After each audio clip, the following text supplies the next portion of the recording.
வணக்கம். நான் வேலூர் வரதராஜன், தமிழக ஸ்தாபன காங்கிரஸ் கட்சியினுடைய மாநில தலைவர். தமிழ்நாட்டில் உள்ள அனைத்து கட்சிகளும் கொள்கை ரீதியில் ரெண்டாக பிரிய வேண்டும். ஒன்று, பெரியார் தலைமையேற்று திமுகவை தலைமை ஏற்றுக்கொண்ட பிரிவினை கட்சிகள் அனைத்தும் பல விதத்தில் சிதறுண்டு இருந்தாலும் அவர்கள் ஒன்றுபட வேண்டும். இன்னொன்று, தேசிய கட்சிகள், பிரிவினைவாதத்தை எதிர்க்கக்கூடிய கட்சிகள், மும்மொழிதான், எந்த மொழினா படி, மும்மொழியை படிக்க வேண்டும் என்ற கட்சிகள், நீட்டு தேவை என்று சொல்லக்கூடிய கட்சிகள், அது ஒரு பக்கமாக சேர வேண்டும். தமிழ்நாட்டிலே இந்தியாவில் இருக்கிற அரசியல் பண்ணக்கூடாது.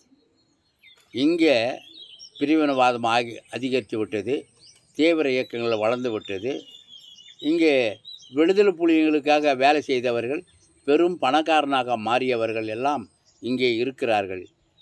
இங்கே ஐரோப்பிய நாடுகளுடைய ஆட்களும் இங்கே இருக்கிறார்கள். சைனாவுடைய ஆட்களும் இடதுசாரியும் இங்கே இருக்கிறது. பிரிவினைவாதத்துக்கு வலுவூட்டுவதற்காக இந்தியாவிலிருந்து தமிழகத்திலே ஏதோ ஒரு காரணத்தை சொல்லி பிரிக்க வேண்டும் என்று வெள்ளைக்காரன் ஆசைப்படுகிறான் மீண்டும். எனவே அந்த வெள்ளைக்காரன் மறுபடியும் ஒரு வேலை செய்துனுங்கிறான். தமிழ்நாட்டில் இருக்கக்கூடிய கிறிஸ்துவ மதத்தை சார்ந்த கட்சிகள், நம்முடைய வைகோ, நம்முடைய கிறிஸ்துவ மதத்தில் சேர்ந்தவர்கள், வைகோ கிறிஸ்தவர், கமல்ஹாசன் கிறிஸ்தவர், நம்முடைய ஸ்டாலின் கிறிஸ்தவர், உதயநிதி கிறிஸ்தவர், நம்முடைய இன்று வந்துக்கிற விஜய் கிறிஸ்தவர், நம்முடைய நாம் தமிழர் கட்சியுடைய தலைவர் அவரும் கிறிஸ்தவ பேர் தான் வைத்து கொண்டு இருக்கிறார். வெள்ளைக்காரன் என்ன நினைக்கிறான்னா, ஸ்டாலின் பழைய முகமாக மாறிடுச்சு. கருணாநிதி குடும்பம் தென்னிந்தியா திருச்சபையின் மூலியமாக அவர் முதலமைச்சர் ஆனதிலிருந்து இன்று வரைக்கும் ஆங்கிலத்தை ஆட்சி மொழியாக கொண்டு வர அளவுக்கு தமிழ்நாட்டிலே வளர்த்துட்டு தமிழை அழிச்சிட்டாங்க. இப்போது தமிழ் ஆட்சி மொழி இல்லை, சும்மா பேருக்கு இருக்குது. எல்லா சுற்றறிக்கைகளும் நேற்று கூட நம்முடைய ஓபிஎஸ் பக்கமாக கொடுத்துருந்தார். எல்லா சுற்றறிக்கைகளும் ஆங்கிலத்தில் வருது, தமிழில் வரல. நம்ம பொய்யா மொழி கூட கல்வி அமைச்சர் 22 இன்றைக்கி 3 கோடி ரூபாய் ஆங்கிலம் வளர்ச்சிக்கு பண்ணியிருக்கிறார். அவர் கொடைக்கானல்லையும் ஊட்டிலையும் அங்கே ஆங்கிலோ இந்தியனுங்க வாழ்ந்துன்னு இருந்தானுங்க. வெள்ளைக்காரனுக்கும் இந்தியனுக்கும் பிறந்த பசங்க அங்கே தான் ஆங்கிலம் கற்றுக் கொடுப்பான். ஆங்கிலோ இந்தியனுக்கு கொடைக்கானல்லையும் நீலகிரிலையும். மற்ற இடத்துலலாம் தமிழ் தான் இருந்துச்சு. நீங்கள் சினிமா படங்களை பார்த்தாவே தெரியும் எப்படி தமிழ் விளையாடிச்சுன்னு. அன்றைக்கி தமிழ் வசனங்கள் எப்படி இருந்ததுன்னு உங்களுக்கு தெரியும்.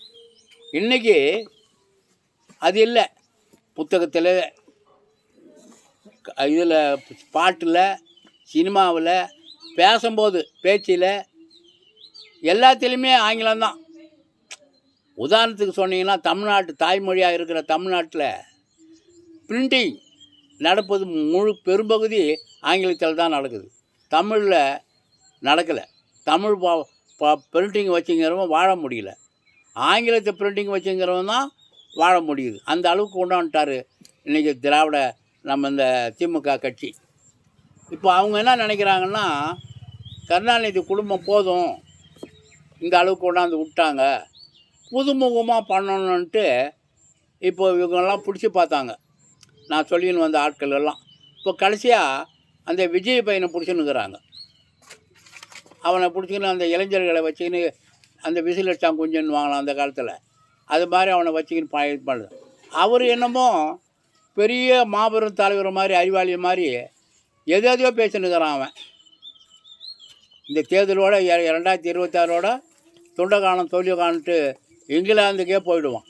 ஏன்னா அங்கே மனைவி இருக்குது, மக்கள் இருக்கிறாங்க, லண்டனில் வாழுறாங்க, சுகபோகமான வாழ்க்கை வாழ்ந்துங்கிறாங்க. நீலாங்கரையில் பனையூரில் ஒரு பெரிய பங்களா கட்டிட்டு தனி மனிதனாக வாழ்ந்துன்னுக்குறாங்க. அங்கே இங்கே விஜய் பற்றியே பேசுகிறாங்க. இந்த நாட்டில் முதலமைச்சராக வர்றதுக்கு தகுதி இருக்குதா? முதலமைச்சர் ஆகிறதுக்கு தகுதி இருக்கா? ஊடகங்கள் பூரா எடுத்து நீங்கள் அவங்களுக்காக வேலை செய்கிறீங்க. ஊடகங்கள் அத்தனையுமே அவங்களுக்காக எடுத்து வேலை செய்துன்னுக்கிறீங்க. இப்போ அனைத்து கட்சி பண்ண முடியுமா? அவங்களும் நம்ம என்ன போய் எம்எல்ஏ ஆகலாமா, எம்பி ஆகலாமா, காளியம்மா போய் பேசலாமா? சாதாரண ஒரு ஒன்றுத்துக்கு இல்லாத ஆள், தனிநபர் ஒழுக்கமே இல்லை அவங்ககிட்ட.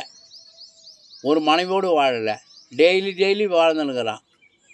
அவன் இந்த நாட்டின் முதலமைச்சராக வரணும்னு விரும்புகிறான். இந்த தீவிர இயக்கங்கள்லாம் அது பார்த்துக்கின்னு சும்மா இருக்குமா வருங்காலத்தில்? சொல்லுங்க பார்க்கலாம். யார் இந்த 8.5 கோடி மக்களை என்ன எவ்வளோ பிரச்சனை ஆயிடுச்சு இந்த நாட்டு பிரச்சனையில். கல்வி சீர்கட்டு ஆயிடுச்சு, நிலம் உழைக்கிறவங்ககிட்டேருந்து போயினே இருக்குது, கட்டடங்கள் பூரா கட்டி எல்லா இயற்கை செல்வங்களை பூரா வாரின்னுக்கிறான், வேலை வெட்டி இல்லாத கிடக்கிறான், போய் போதைப் பொருளை விற்றுனுக்கிறான். இன்றைக்கி கூட அவாலா பணம் 75 லட்சம் கோடி, 70 லட்சம் பணம், 75 லட்சம் பணம் அவாலாவில் பிடிப்பட்டிருக்குது. சமூக விரோதமான காரியங்கள் செய்தே பணம் சம்பாதிக்கணும்னு விரும்புகிறான் எல்லாருமே. இளைஞம் பூரா உழைக்கிறதுக்கு தயாராக இல்லை. சைனாவிலையும் ஆலந்துலேயும் விவசாய வேலை செய்யக்கூடிய நாட்டுங்களுடைய படத்துங்களை பாருங்கள், எப்படி சுறுசுறுப்பாக அவன் அந்த விவசாயத்துக்கு உற்பத்தி பண்ணுறான்ட்டு. எனவே நீங்கள்லாம் நம்முடைய அனைத்து கட்சிகள் ஒன்று சேர்ந்து ரெண்டாக பிரியணும். ஒன்று பெரியார் தலைவராக ஏற்றுக்கிறவங்கள, அண்ணாதுரையை ஏற்றுனவங்க, கருணாநிதியை ஏற்றுனவங்க, கடைசியாக கருணாநிதியை ஏற்றுக்கிறவங்க. ரெண்டாவது தேசிய கட்சிகள் ஒரு அணியாக பிரியணும். தமிழ்நாட்டுக்கு இந்தியாவிலே ஒரு விதிவிலக்கு கொள்கையில் அப்படி வச்சுக்கின்னு வரும் தேர்தலில் பிரச்சாரத்தை ஆரம்பிக்கணும். பல பேர் பல விதமாக பேசின்னு கிடக்கிறான். அது ஒரு சிங்கத்துக்கு 4 மாட்டுக்கு மத்தியில் பிரித்து வச்சா லாபம் மாதிரி பணத்தை வச்சு அடிச்சிடலான்னு பார்க்குறான் ஸ்டாலின். என்ன பண்ணுறது? பணம் இன்றைக்கி 35,000 கோடி, 30,000 கோடி 2 வருஷத்துலேயே, ஆரம்பத்திலேயே. இப்போ இது வரைக்கும் எத்தனை ஆயிரம் கோடி இருக்கும் பாருங்கள். அந்த பணம் தான் இன்றைக்கி அவனுக்கு விலைக்கு வாங்கு, இவனுக்கு விலைக்கு வாங்கு அப்படின்னு இன்றைக்குமே 5 கோடி 4 கோடி கோடிங்களை பார்த்து போய் வாயை புழங்குறான். கொள்கையெல்லாம் ஒன்றும் கிடையாது. அந்த காலத்தில் ஒரு சாதாரண குறிகாரனை ஏடிஎம்கேலேருந்து மாற்ற, எம்ஜிஆர் ரசிகனாக இருந்து சிவாஜி ரசிகனாக மாற்ற முடியாது. சிவாஜி ரசிகனை ஏழ்மையில் இருக்கிறான், அவனை எம்ஜிஆர் ரசிகனாக மாற்ற முடியாது. நீ எவ்வளோ பெரிய வசதியாக இருந்தாலும் வசதி ஏற்பாடு பண்ணாலும். எனவே அனைத்து கட்சி ஆளுங்கள்லாம் ஒரு மறு சிந்தனை பண்ணுங்க என்று கூறி விடைபெறுகிறேன். ஜெய்ஹிந்த்.